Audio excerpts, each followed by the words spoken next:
Hello, नमस्कार दोस्तों। BPSC trends में आपका स्वागत है। मैं Sushil Kumar, sub divisional welfare officer 67 selected candidate. ये हमारा GS1 का सेक्शन 1 का तीसरा वीडियो है, जिसमें हम पाल कला को डिस्कस करेंगे। इसमें प्रीवियस ईयर के सारे क्वेश्चन और सारे डायमेंशन को कवर करेंगे।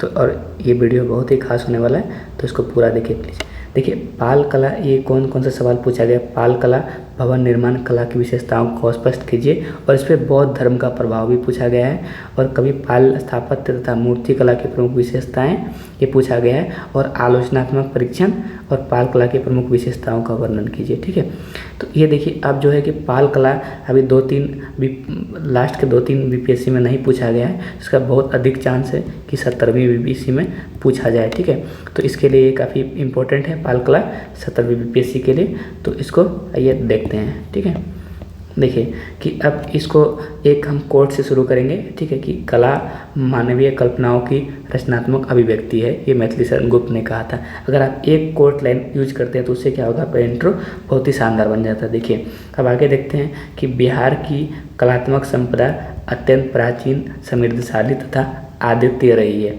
8वीं से 11वीं सदी के बीच बिहार तथा बंगाल में पाल शासकों की आर्थिक समृद्धि और शांति के कारण कला के एक नवीन शैली का विकास हुआ। मौर्य कला के बाद कला अपने वास्तविक रूप में पाल काल में ही प्रकट हुआ। देखिए, इसमें से क्या क्या हमने लिखा है कि ये अत्यंत प्राचीन, समृद्धशाली, ये सारे कोड वर्ड जो काफ़ी आपके आंसर को अट्रैक्टिव बनाता है। फिर क्या है, 8वीं से 11वीं सदी के मध्य हुआ था। ठीक है, और क्या है कि मौर्य कला और पाल कला के बाद जो पहली बार क्या पाल कला में ही, मौर्य कला के बाद पहली बार पाल कला में ही कला जो है अपने वास्तविक स्वरूप में प्रकट हुआ। ठीक है, अब देखिए ये पाल कला जो था प्रस्तर और ईंट था, प्रस्तर और तांबे और ईंट। ठीक है, प्रस्तर, ईंट और तांबे पर आधारित का उपयोग किया गया था। और कुशल तकनीक, सौंदर्य कौशल तथा धार्मिक प्रभाव के कारण पाल कला अत्यंत महत्वपूर्ण है। देखिए, इसमें एक लाइन में हमने बताया कि क्या क्या इसका विशेषता है, क्योंकि हम आगे क्या करेंगे, इसी का वर्णन करेंगे। तो क्या बताएं, प्रस्तर, ईंट तथा तांबा पर का उपयोग। ठीक है, कुशल तकनीक, सौंदर्य कौशल, धार्मिक प्रभाव के कारण पाल कला अत्यंत महत्वपूर्ण है। पाल कला के अवशेष वर्तमान में भी नालंदा, विक्रमशिला, उदयपुरी आदि स्थानों पर रमणीय, मतलब क्या है, काफ़ी अट्रैक्टिव है, घूमने लायक है। ठीक है, पाल कला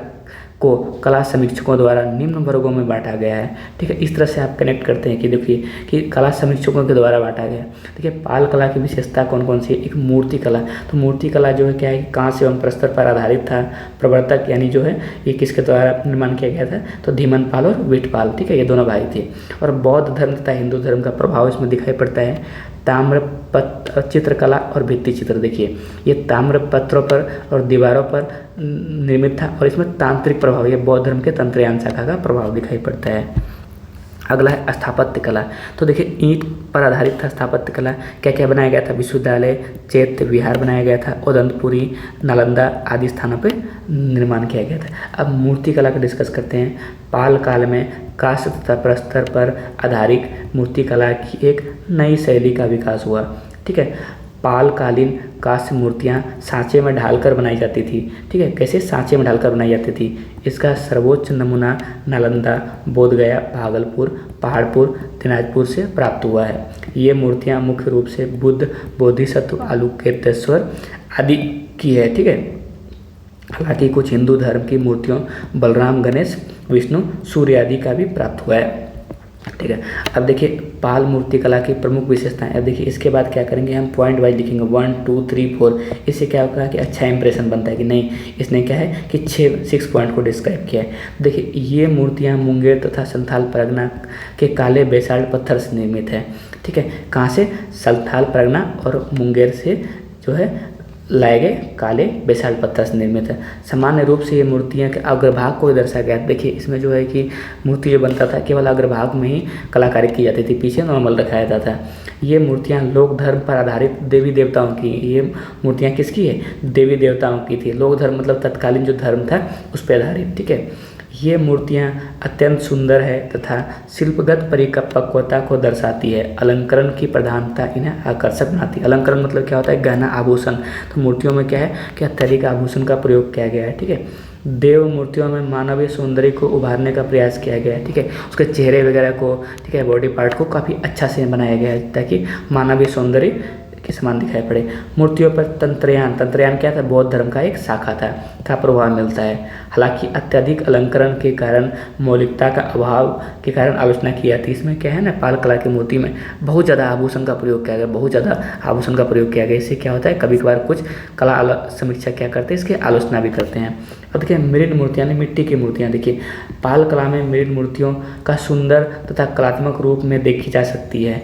ये मृण मूर्तियाँ दीवारों पे सजावट के लिए बनाई जाती थी। देखिए मृण मूर्तियाँ जो है कि सुंदर तथा कलात्मक रूप में देखी जाती थी, और इसका उपयोग दीवारों पे सजावट के लिए, क्या उपयोग की जाती थी, दीवारों में सजावट के लिए।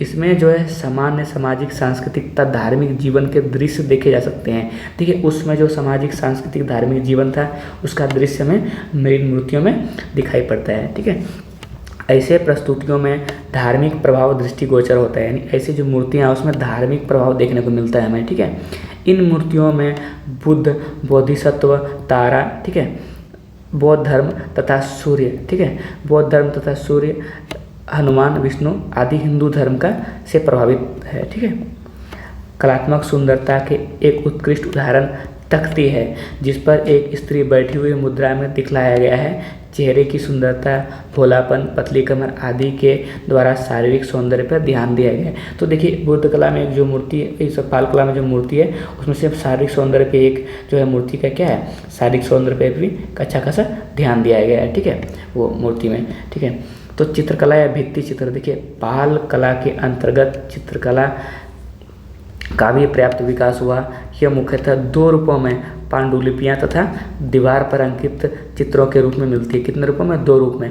एक पहला पांडुलिपि, दूसरा क्या था, दीवार पे अंकित चित्र। ठीक है, अब चित्रित पांडुलिपि ताम्रपत्र पर लिखी जाती थी। अब जो पांडुलिपि किस पे था, तांबे के पे लिखा जाता था पहले, तांबे पे नक्काशी कर करके। ठीक है, इनमें से प्रमुख अष्ट सहस्रिका, प्रज्ञा परमिता और पंचरक्षी, नाम याद कर लीजिए, अष्ट सहस्रिका, प्रज्ञा परमिता और पंचरक्ष। ठीक है, ये सारे क्या है, यह पांडुलिपि का नाम है। इनमें कलाकारों की दक्षता तथा तांत्रिक प्रभाव दिखाई पड़ता है। कलाकार काफ़ी अच्छे से उसमें क्या किए थे, वो चित्रित किए थे, और इसमें तांत्रिक प्रभाव दिखाई पड़ता है।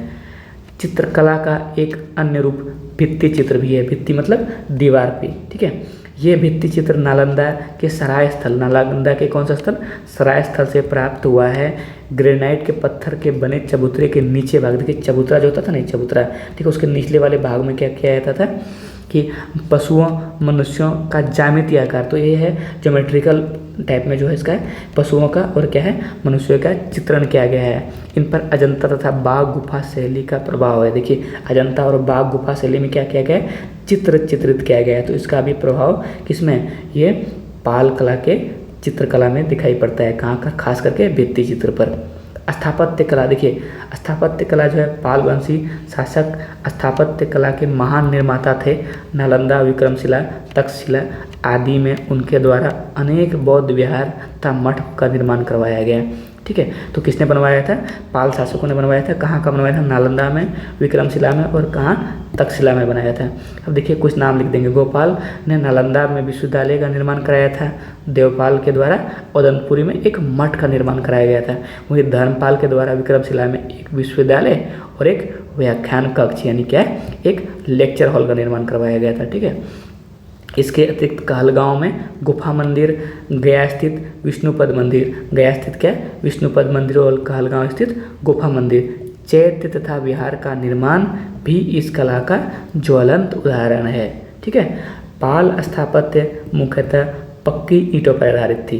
पाल स्थापत्य मुख्यतः पक्की ईंटों पर आधारित थी। इसमें एक सिंपल सा चित्र बनाएंगे इस तरह का। ठीक है, ये इस तरह का सिंपल चित्र बना देंगे। यहाँ प्रवेश द्वार है, ये सीढ़ी, क्योंकि बहुमंजिला भवन होता था, ये खुला आंगन है। ठीक है, और ये छोटे छोटे क्या है, बहुत सारे कमरे थे इसमें। ठीक है, इस प्रकार कहा जा सकता है कि पाल कला, स्थापत्य तथा चित्रकला अपनी उन्नत तकनीक, कारीगरों की कौशल तथा बारीकी के कारण पहले से चली आ रही कला की समृद्धशाली परंपरा को निरंतरता प्रदान किया है। यह कला आने वाले विभिन्न कलाओं का प्रेरणा स्रोत का कार्य किया है। इन कलाओं का वर्तमान में भी सांस्कृतिक धरोहर के रूप में महत्व। देखिए नालंदा जो विश्वविद्यालय है, विक्रमशिला विश्वविद्यालय, लोग आज भी घूमने जाते हैं। सांस्कृतिक धरोहर के रूप में भारत सरकार इसका संरक्षण का प्रयास कर रही है। ठीक है, और यहाँ लिख सकते लास्ट में लाइन कि सरकार द्वारा इसका संरक्षण का प्रयास किया जाना चाहिए। ठीक है, अब देखिए, अब अगर कुछ पूछ रहा है पाल कला का महत्व या प्रभाव, तो पाल कला का महत्व अगर क्वेश्चन में एक पूछ लगा दिया इसमें, ठीक है, पाल कला का महत्व, आप सारा आंसर लिख रहे हैं, उसके बाद अगर ये नहीं लिख रहे हैं तो एग्जामिनर आपको पूरा नंबर नहीं देगा, ठीक है, क्योंकि जो है स्टेप वाइज मार्किंग होती है, ठीक है। अब देखिए पाल कला का क्या महत्व होता है, ये डिस्कस करते हैं। ये आप जो हमने ये माइंड मैप टाइप का लिखा है, आप जो इसको बुलेट पॉइंट में नंबर 1, नंबर 2, नंबर 3, नंबर 4 करके भी लिख सकते हैं, ठीक है। देखिए, स्थापत्य कला के माध्यम से शिक्षा तथा नगरीकरण को बढ़ावा मिला। देखिए, अगर क्या है कि कोई विश्वविद्यालय निर्माण करा रहा है, ठीक है, भवन निर्माण करा रहा है, इससे क्या होगा कि नगर बसते हैं आसपास, उससे क्या होता है कि जो है शिक्षा तथा नगरीकरण को बढ़ावा मिला। अतीत के गौरव को प्रतिबिंबित करता है, यानी अतीत का जो कला है, संस्कृति, उसको क्या करता है, प्रतिबिंबित करता है। बौद्ध धर्म को प्रतीकात्मक रूप प्रदान किया है। देखिए, बौद्ध धर्म जो है उसके विभिन्न जो है कि स्तूप, विहार, चैत्य सब बना, उससे क्या होगा, बौद्ध धर्म का जो सिद्धांत है उसको जमीन पर उतारा, यानी उसको क्या है, एक नया रूप दिया, ठीक है। और ये देखिए 8वीं से 11वीं सदी के बीच में विकसित था कला, तो 8वीं से 11वीं सदी के बीच बिहार की सामाजिक सांस्कृतिक जीवन पर प्रकाश डालती है। उस समय क्या सामाजिक सांस्कृतिक जीवन था, इस पर पाल कला प्रकाश डालती है। तो उसमें अगला क्या है, पाल कला के माध्यम से भारतीय संस्कृति का दक्षिण तथा पूर्व एशिया में प्रसार हुआ। भारतीय संस्कृति का दक्षिण और पूर्व एशिया में पाल कला के माध्यम से प्रसार हुआ। भारतीय कला को क्या हुआ, निरंतरता प्रदान किया, ठीक है। और पाल कला तिब्बती चित्रकला को भी प्रभावित किया है।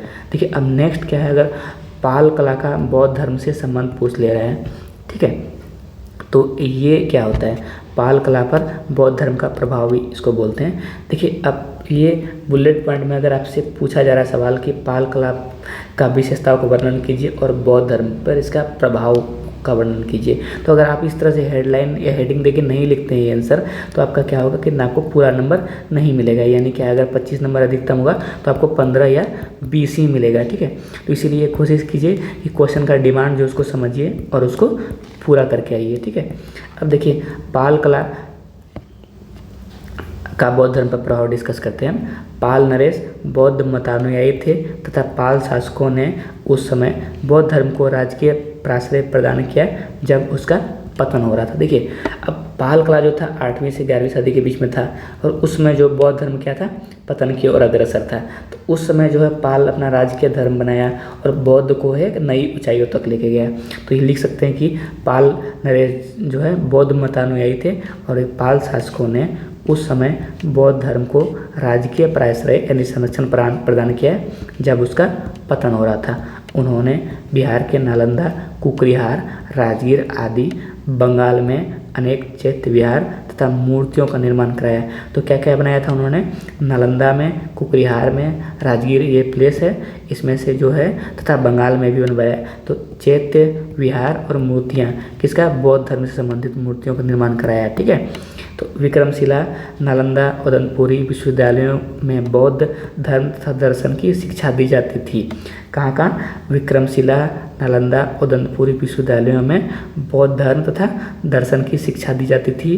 यहाँ अनेक बौद्ध मंदिर तथा विहार बनवाया गया था। पाल मूर्ति कला में मुख्य रूप से बुद्ध, बोधिसत्व, आलोकोत्तेश्वर, तारा आदि की है। तो पाल मूर्ति कला किसकी है, मुख्य रूप से बुद्ध की, बोधिसत्व यानी बुद्ध के अवतारों की, आलोकोत्तेश्वर और तारा इत्यादि की है। पाल चित्रकला में पांडुलिपियों पर बौद्ध प्रतिमा, धर्म संबंधी लेख इत्यादि चित्रित किया गया। तो पांडुलिपि बताया था ना कि ताम्रपत्र पर लिखाया था या फिर जो है कि दीवारों पे, ठीक है, चबूतरा के भित्तियों पे, ठीक है। तो इस सब में जो क्या होता था कि बौद्ध प्रतिमा या उसका जो है कि पुनर्जन्म पर आधारित कहानी, ठीक है, या फिर उससे संबंधित कोई अगर लेख है, ठीक है, धर्म संबंधित लेख को चित्रित किया गया है। पाल कला पर तंत्रयान तथा वज्रयान बौद्ध शाखा का भी प्रभाव मिलता है। तो पाल कला पे किसका तंत्रयान और वज्रयान क्या है, बौद्ध धर्म का एक क्या था, शाखा था, उसका भी प्रभाव मिलता है। इस प्रकार पाल कला बौद्ध धर्म से संबंधित होने पर भी अन्य धर्मों के प्रति सहिष्णुता दिखाई पड़ता है। तो देखिए, पाल शासक क्या थे, बौद्ध के क्या थे, अनुयायी थे। उसके बावजूद भी हिंदू क्या जो है मंदिर बनवाया गया, ठीक है, मूर्ति बनवाया गया। उससे हम क्या बोल सकते हैं कि पाल शासक बौद्ध धर्म थे, लेकिन बाकी धर्मों के प्रति उसका क्या था, व्यवहार सहिष्णु था, यानी उसका कोई दुश्मनी नहीं था। तो यही इसमें लिखा गया कि इस प्रकार पाल कला बौद्ध धर्म से संबंधित होने पर भी अन्य धर्मों के प्रति सहिष्णुता का भाव दिखाई पड़ता है। अब देखिए कभी कभार आलोचना पूछ देता है, तो आलोचना बहुत ज़्यादा नहीं लिखना है, लेकिन थोड़ा सा लिखना है, ठीक है। तो आलोचना में क्या क्या बोल लिख सकते हैं हम, अत्यधिक अलंकरण के कारण मूर्तियों की मौलिकता का अभाव। देखिए पाल कला का जो मूर्ति है उसमें अत्यधिक आभूषण वगैरह बहुत ज़्यादा, ठीक है, प्रयोग किया गया है। उससे क्या होगा कि जो केवल आभूषण ही आभूषण दिखाई पड़ता है, उससे क्या लगता है कि मौलिकता यानी क्या है, जो एक नॉर्मल जो होता है मूर्ति उसके से अलग दिखाई पड़ता है। दूसरा क्या है कि मौर्य कला में मथुरा तथा गंधार कला का प्रभाव। ऐसा लग रहा है कि पाल कला में कुछ बहुत नया नहीं था, क्या था, मौर्य कला, मथुरा और गंधार कला का ही प्रभाव दिखाई पड़ता है, ठीक है। दूसरा है नयापन या का अभाव, पुनरावृत्ति, मतलब देखिए पहले से जो कला था उसमें बहुत ज़्यादा इन्होंने कुछ नया नहीं किया है, ठीक है। तो इसलिए पाल कला क्या है, नयापन का अभाव के कारण इसकी आलोचना की जाती है, ठीक है। मूर्तियों में सिर्फ अग्रभाग को ही दिखाया गया है, यानी पीछे जो है कुछ नक्काशी वगैरह नहीं किया गया, सिंपल सा पीछे पत्थर की तरह है, और अग्रभाग में क्या किया है, नक्काशी वगैरह मूर्ति वगैरह बनाया गया है, ठीक है।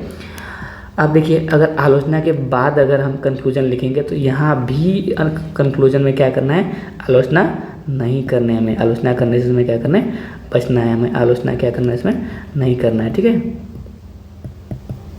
आलोचना से बचना है। देखिए तो हम क्या करेंगे, इसमें लिखेंगे कि अपने तमाम कमियों के बावजूद पाल कला अपने सौंदर्य, कौशल, विज्ञान, प्रौद्योगिकी, ठीक है, और बौद्ध धर्म से संबंधित क्या होता है, बौद्ध धर्म से संबंधित जो है कला के कारण जो है बिहार या भारत के कलात्मक इतिहास में व्यापक महत्व रखती है, ठीक है, जो आने वाले कलाओं को भी प्रभावित किया, ठीक है, और इसका सरकार द्वारा संरक्षण किया जा रहा है या किया जाने का प्रयास किया जाना चाहिए, ठीक है।